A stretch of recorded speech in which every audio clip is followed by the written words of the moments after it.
When you think about it, the story of the United States is just wild. I mean, it goes from this tiny, failed colony that literally vanished without a trace to a global superpower.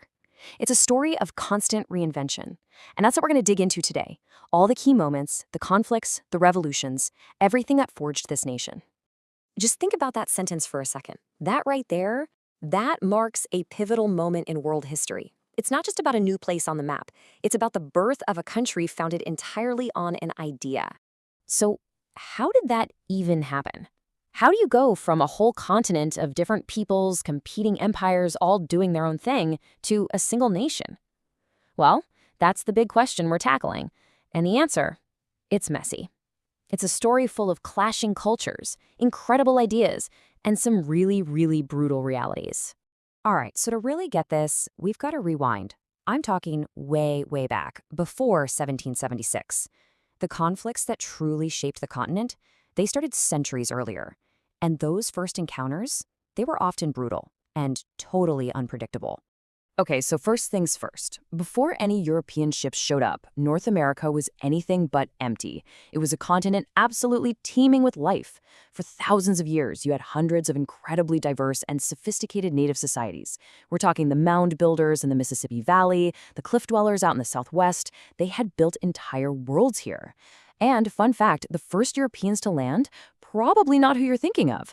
We're talking about Norse explorers, guys like Leif Erikson, almost 500 years before Columbus even set sail. It's this brief but super fascinating first chapter to a much, much longer story. This right here, this really shows you how life and death things were for the first English settlers. It was living on a knife's edge.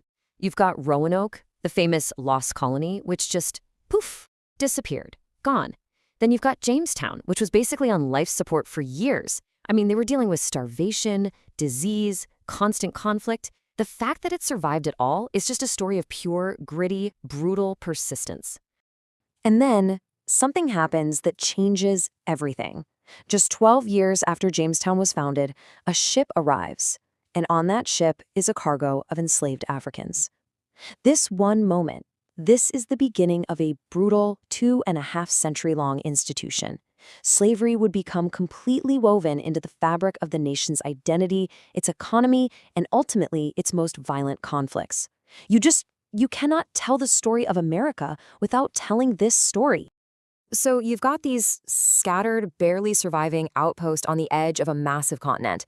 How in the world do they go from that to a unified force that's ready to take on the most powerful empire on the planet? Yeah, let's get into that. Look, the American Revolution wasn't like flipping a switch. It was a slow burn, a real pressure cooker situation. It was this back and forth of provocations and reactions.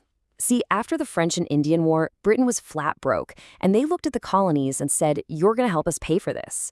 But every new tax they came up with, the Stamp Act, the Tea Act, you name it, was met with serious resistance. And every time the colonists pushed back, Britain clamped down even harder. It created this vicious cycle that just kept escalating until something had to give. And it all boiled down to this one powerful phrase. But this wasn't just some catchy slogan for a protest sign. This was the absolute core of the whole argument. The colonists were basically saying, hey, we're British subjects, we have rights. And one of those rights is that you can't tax us unless we have our own elected representatives in Parliament who agree to it, which, of course, they didn't have. So what was Britain's comeback? They had this idea called virtual representation. Here's an easy way to think about it.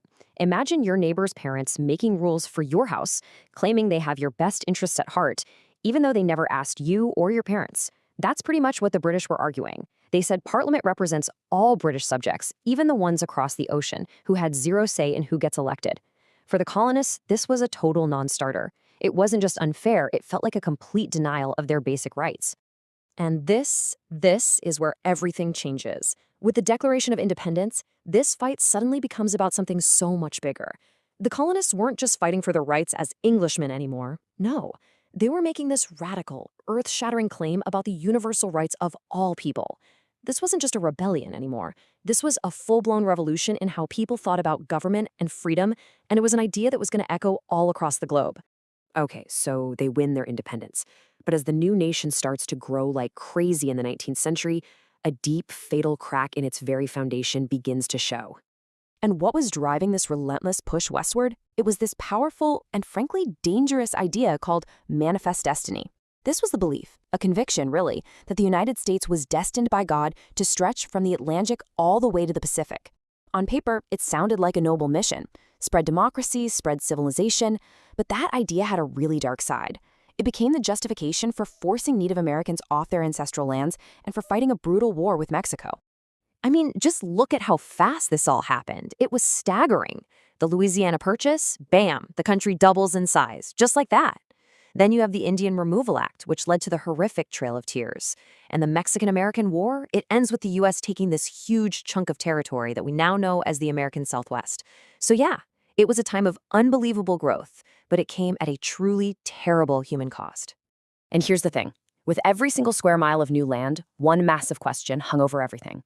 Would it be a free state or a slave state? The Missouri Compromise was basically a desperate political gamble to keep the peace. They were trying to keep this fragile balance of power between the North and the South, but that's all it was, a temporary fix. It was like putting a Band-Aid on a massive, gaping wound that was only getting worse. And, well, those compromises just couldn't hold. The election of Abraham Lincoln in 1860 was the final straw. His party, the Republicans, was against slavery spreading any further, and that was it. Southern states started to leave the Union one by one, and then came the Confederate attack on Fort Sumter. That was the spark that lit the fuse on the Civil War. The cost of that disunion, it's almost impossible to comprehend. We're talking about over 600,000 American lives lost. That's more than all other American wars combined. It was a war that literally pitted brother against brother, a brutal, bloody struggle to decide not just if the nation would survive, but what kind of nation it was going to be. It was a fight for its very soul. So the war ends, and the country is facing these two monumental tasks. First, how do you put a shattered South back together? And second, how do you build a modern, industrial America from the ashes? Right after the Civil War, the U.S. tries something truly radical, an experiment in multiracial democracy. You get these three huge constitutional changes, the Reconstruction Amendments. They abolish slavery for good, they grant citizenship to everyone born here, and they guarantee the right to vote for Black men. I mean, on paper, this was like a second American Revolution. It was this incredible promise of a new birth of freedom. But turning that promise on paper into a reality on the ground, that was going to be a long and very brutal struggle. So at the same time the nation's laws are being rewritten, the country itself is being physically remade by steel. The Transcontinental Railroad was just this mind-blowing feat of engineering. It completely changed the American landscape. Think about it, a journey that used to take months by wagon could now be done in about a week. It was a total revolution. It stitched the country together in a way that was never possible before, blowing the West wide open for settlement and creating a real national economy. And this whole era of explosive growth gets a name that fits it perfectly, the Gilded Age. Gilded means covered in a thin layer of gold, right? And that's exactly what it was like.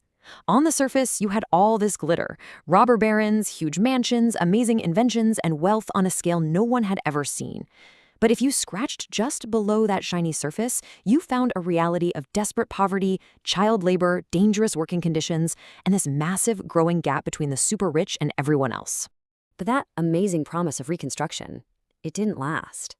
In 1877, there's this shady backroom political deal to settle a disputed presidential election, and the price of that deal was pulling the last federal troops out of the South.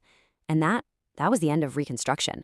It was the moment the federal government basically walked away from its promise to protect the rights of African Americans. It was a profound betrayal, and it kicked off an era of segregation and violence that would last for almost another 100 years. Which leaves us with a really tough question to chew on. The Gilded Age absolutely built a new, powerful, modern America, but at the same time, it slammed the door on Reconstruction, putting the promise of equality on hold for almost a century. So when we look back at it all, we have to ask ourselves, what was the real price of all that progress?